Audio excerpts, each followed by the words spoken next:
Kobe Paras sa PBA na maglalaro ngayong PB Commissioner's Cup, dahil sa kanyang ama, Coach Timecon gustong makuha si Kobe Paras para matapatan ang guest na Hong Kong Eastern.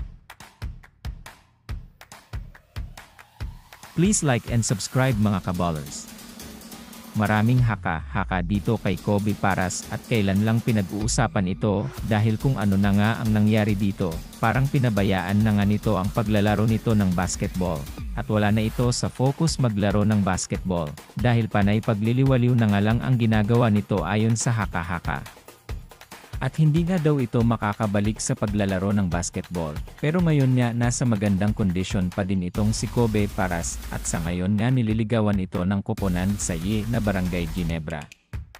Dahil malaki na daw ang maitutulong ni Kobe Paras na Barangay Ginebra, at lalo na nandito pa ang guest team na Hong Kong Eastern na dating Bay Area Dragon.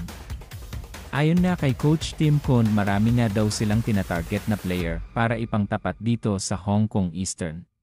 At ito nga daw si Kobe Paras ang inirekomenda ni Coach Timecon dahil sa bilis nito at magagamit din daw itong pang ring protector.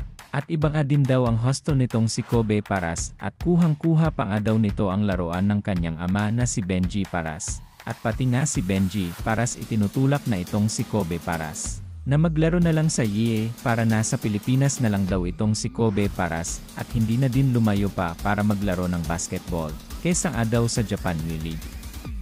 Maglaro na hahasel pa nga daw ito sa biyahe sa Japan B-League. At hindi nga daw kagaya pag nandito sa Pilipinas hindi mahahasel. Makakalaro pa nga daw nito ang mga Pinoy star ng PBA. At mas lalo pa nga daw mahahasa ang laro nito pag napapunta siya sa PBA. Dahil pisikalan nga daw ang laro dito sa PBA. Dahil gusto nga ni Benji Paras na maranasan ni Kobe Paras ang dating naranasan niya dati nung naglalaro pa siya sa PBA. At pati nga si Boss Al Francis Chu namangha sa pinapakitang laro ni Kobe Paras. Ngayon dahil simula pagkabata nga daw nito sinusubaybayan nga daw nila si Kobe Paras maglaro ng basketball. Ayon nga dito kay Boss Al Francis Chua, napakagaling nito mag-slam dunk.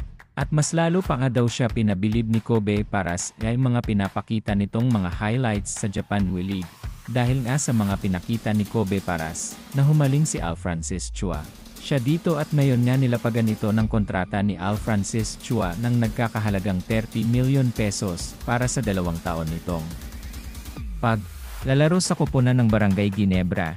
At marami nga ang nagkaka-interest dito dahil napakalakas naman talaga ni Kobe Paras maglaro at talagang hindi masasayang ang ibabayad mo dito dahil napaka-worth it naman at mas lalo pa nga gaganda ang PBA pag naglaro na ang mga kababayan natin nasa ibang liga.